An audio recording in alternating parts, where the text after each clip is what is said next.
Bonjour à toutes et à tous et bienvenue dans votre émission L'Entretien de Gabon Culture. Aujourd'hui, nous recevons une icône de la musique gabonaise.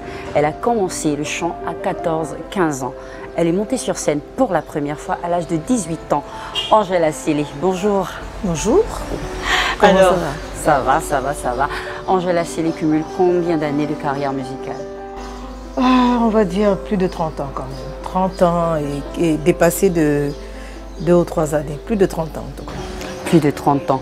Et quelle a été la source d'inspiration? Qu'est-ce qui t'a motivé à faire la musique? Alors, qu'est-ce qui m'a motivée? En fait, comment est-ce que je suis arrivée à faire de la musique, à chanter?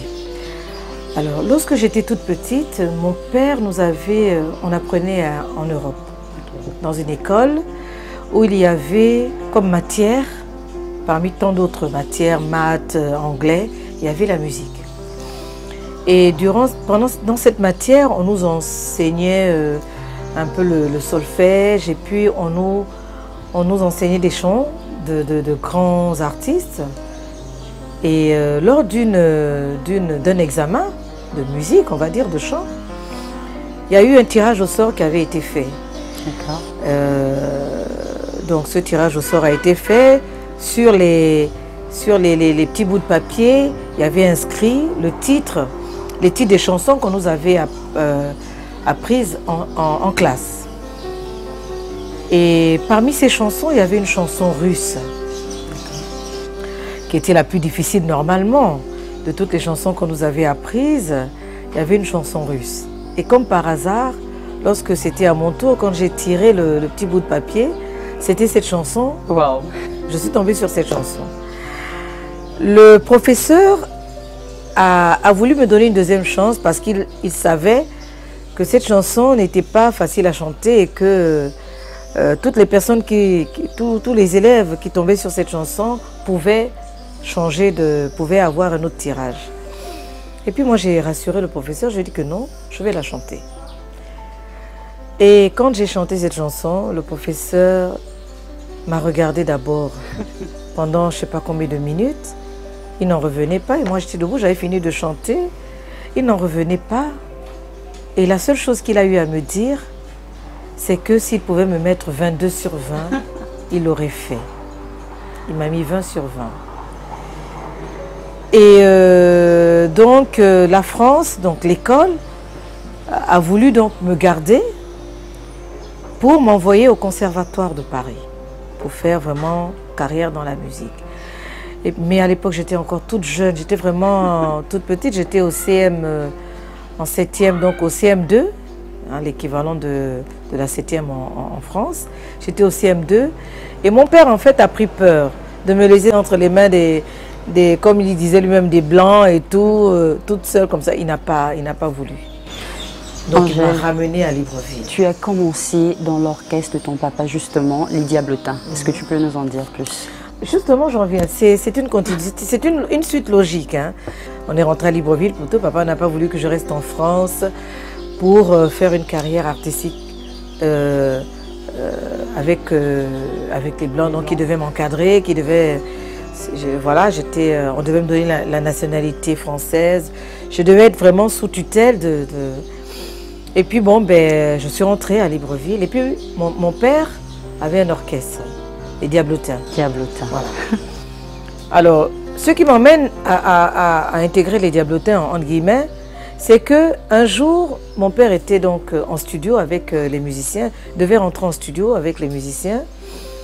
Et pendant Malao, que Dieu ait son âme, il n'est plus, était tombé malade. Et c'était impératif qu'on fasse sa partie, qu'on chante sa partie. À l'époque, le titre c'était Joie de vivre. Qu'on chante sa partie parce que le temps était court. Il fallait faire le mixage aussitôt après. Et le lendemain ou 2 jours après, il fallait envoyer les bandes en Europe pour les masteriser, etc. On n'avait pas encore cette possibilité ici au Gabon. Et mon père s'est tapé la tête, il s'est demandé comment on va faire. Et il s'est rappelé que j'ai une fille qui a une belle petite voix. Et j'étais à la maison, voilà comment ces aides de camp viennent à la maison me chercher et il y a papa qui a urgemment besoin de toi. Ah bon, ok. On s'en va au studio, Mademba de l'époque. Et papa me dit, maman, là je suis embêtée. Qu'est-ce qu'il y a, papa? Je suis embêtée parce qu'il y a un musicien qui n'est pas là. Et c'est un musicien clé. Il faut absolument qu'on enregistre sa partie là aujourd'hui. Est-ce que tu peux chanter ça? J'ai dit, ben écoute, je vais écouter. Et si je peux la chanter, je chanterai. On m'a fait écouter la chanson et la partie de Malao. Je l'ai intégrée, je l'ai mémorisée. Et je l'ai faite. Je suis partie donc dans la cabine et j'ai chanté cette chanson. Cette partie. Et lorsque l'album des Diablotins est sorti sur le marché, les journalistes se sont intéressés à ce passage, cette voix-là. Mais qui chante là? Mais qui chante là? Oh, mais cette voix-là, elle est jolie. La fille qui chante là, vraiment une très belle voix. Et mon père donc a voulu faire une expérience. Il s'est dit que tiens, cette partie intéresse les gens, attire les gens. On va faire une expérience. Au lieu de chanter juste un bout de chanson, tu vas chanter une chanson entière dans l'album des Diablotins. Wow. Et au moment où cet album sort, les Diablotins changent de nom, c'est maintenant les Mademba Stars. Et la chanson, c'est Espérancia. Et à la maman, Espérancia, etc., etc. Et j'ai chanté cette chanson dans cet album. Et ça a été un petit peu le déclic, le boom qui m'a propulsé au devant de la scène. Donc, les gens ont commencé à m'interviewer et tout. Et j'avoue que j'avais une peur bleue des médias à l'époque. Moi, mon Dieu, à chaque fois, j'étais invitée à des interviews à la télé, des émissions et tout. Et voilà comment on a commencé à me connaître. Donc, on a sorti d'autres albums. Et jusqu'à ce que je fasse mon tout premier spectacle au Como à l'âge de 18 ans. À l'âge de 18 ans. Ouais. En parlant de titres, moi, je vais te faire écouter ça. Tu vas juste écouter et tu me dis ce que tu penses.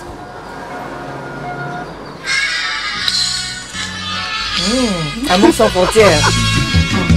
Mes chers parents, il n'y a pas de frontières.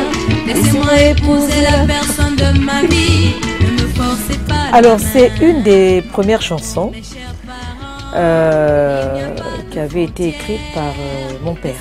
D'accord. Parce que lorsque j'ai commencé à chanter, c'est papa qui écrivait la majorité de mes chansons. Donc, Amour sans frontières est une histoire que toutes les jeunes filles rencontrent aujourd'hui. À l'époque de nos ancêtres, à l'époque de nos parents, on te choisissait un mari. Les parents regardaient dans la famille voisine, dans les amitiés que nos parents créaient, nouaient avec certaines familles. Et puis on se rendait compte que, ah mais tu as un fils là, il me paraît vraiment... Moi, je souhaiterais qu'il épouse avec ma fille. Ça, c'était à l'époque. Mais aujourd'hui, les choses ont évolué où on estime que c'est le cœur qui doit parler. Exactement. Je rencontre un mec, il me plaît, et si les sentiments sont réciproques, on se côtoie, on apprend à se connaître, et puis on décide un jour de se mettre ensemble. Voilà. C'est comme ça que les jeunes filles aujourd'hui veulent que les choses se passent. D'accord, tu as fait sortir plusieurs autres titres tels que Papillon, Être, Laisse-moi épouser, comme on l'a dit tout à l'heure. Et il y a également un titre qui m'a marqué particulièrement, j'étais encore toute petite, Amie. Amie? Amie. Bon, tu étais encore toute petite, donc 98. Parce que Amie est sortie en 98. Alors, Amie, c'est une histoire, c'est une chanson à travers laquelle j'ai voulu immortaliser une personne chère à moi, ma grand-mère, la mère de ma mère, dont je suis l'homonyme. D'accord. Elle et moi, c'était une complicité qui ne disait pas son nom. On était très amis, on était très copines, on était très complices. Et son décès m'a beaucoup marqué. Son décès m'a vraiment marqué. Pendant un moment, je n'étais plus moi-même. Parce que quand j'avais des petits soucis, c'est vers elle que j'allais souvent. Elle me donnait des conseils, on se retrouvait autour du feu quand j'allais au village. Et lorsqu'elle est décédée, j'avoue que ça a été un choc terrible pour moi. Et je ne voulais pas réaliser qu'elle était partie. Donc j'ai écrit cette chanson pour l'immortaliser. Et la coïncidence a voulu que lorsque cette chanson est sortie, ma grand-mère paternelle, à la même année, mourait. Donc c'est comme si j'avais fait cette chanson finalement pour les deux grands-mères. Angèle, je vais te citer les noms de quelques artistes et tu me diras en retour ce que tu penses. Que penses-tu d'Arnold Jude? C'est mon petit frère, il est chou comme tout. D'ailleurs, je lui fais un gros coucou, c'est mon petit frère. Melchi Obion. Alors, Melchi, c'est ma personne. C'est quelqu'un que j'aime beaucoup ses films. D'ailleurs, ma soeur, ma fille plutôt, est une fan de Melchi, on s'entend très très bien et voilà, on a de très bons rapports, c'est un petit frère aussi. Que penses-tu de Jean-Boniface Asseli? Mais c'est mon amour de papa, bon, c'est mon papounet, c'est lui qui m'a lancé dans ce monde musical parce que c'est lui qui m'a ouvert les portes du monde de la musique. C'est lui qui a été au début mon manager, mon producteur, avec les musiciens, mon arrangeur et tout. C'est lui qui écrivait la majorité de mes chansons. Voilà, il reste, c'est mon père et je l'aime énormément, je l'adore. C'est mon Dieu sur terre, voilà. Que penses-tu de la musique gabonaise? Alors, moi je suis la dernière née de l'ancienne génération. Tonton Mac Joss, tonton Hilarion Nguema, tonton Akenenge, Aziz Inanga, toute cette génération, Rompavet, tonton Martin, c'est moi qui ai bouclé leur ventre, si on peut dire. Parce que lors de mon spectacle au Como, mon premier spectacle de mes 18 ans, c'est un moment inoubliable pour moi parce qu'ils sont tous venus avec chacun un cadeau et ils sont montés sur scène, déposer à mes pieds tous ces cadeaux et me transmettre, me donner leur bénédiction. Donc ils m'ont transmis le témoin.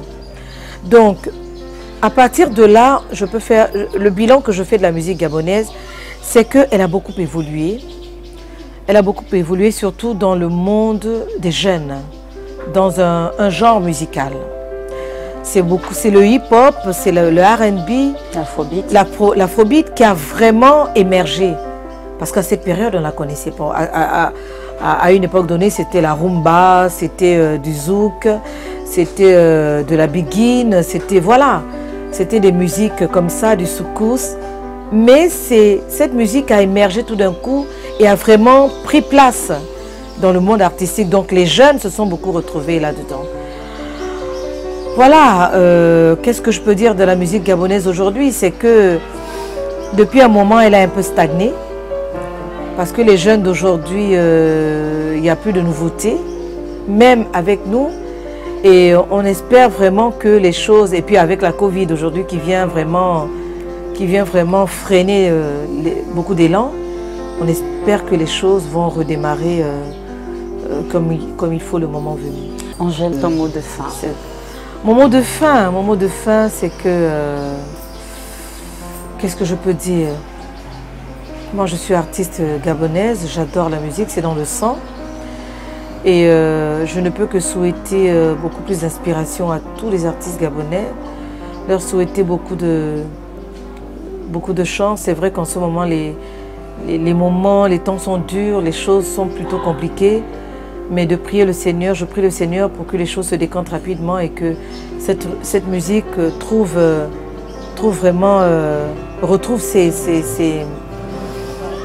ses gestes de noblesse, voilà, retrouve vraiment sa place. Et que un clin d'œil au ministère, parce que j'y suis aussi, pour que les choses bougent aussi à leur niveau, pour accompagner véritablement les artistes, à savoir le statut de l'artiste, qui va conférer aux artistes une certaine place dans le monde artistique gabonais et international. Donc un clin d'œil aussi de ce côté pour dire au ministère, à la tutelle, que vraiment il faut que les choses bougent pour donner une véritable identité, non seulement aux artistes gabonais, mais à la culture gabonaise.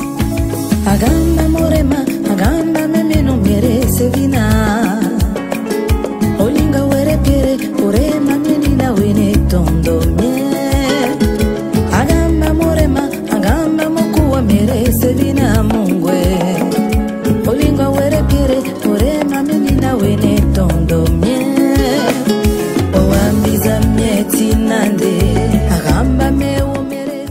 Angèle, nous allons passer à la tradition de cette émission, de selfie.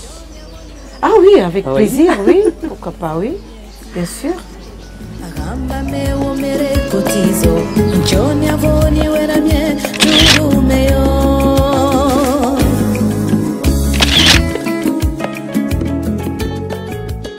Nous allons remercier le Baril qui nous a permis de réaliser ce nouveau numéro de l'entretien des Gabon Culture. Angèle, alors je vais te laisser le soin de boucler l'émission. C'est à toi. Juste dire à tous les téléspectateurs d'être câblés sur Gabon Culture tous les vendredis pour donc l'émission L'entretien à partir de 20h30. C'est ça? Alors vraiment câblez-vous parce que c'est une émission formidable qui permet non seulement de découvrir vos artistes préférés, voilà, voilà, de les encourager. Hein. Câblez-vous tous les vendredis, c'est tous les vendredis à partir de 20h30 sur Gabon Culture. À bientôt.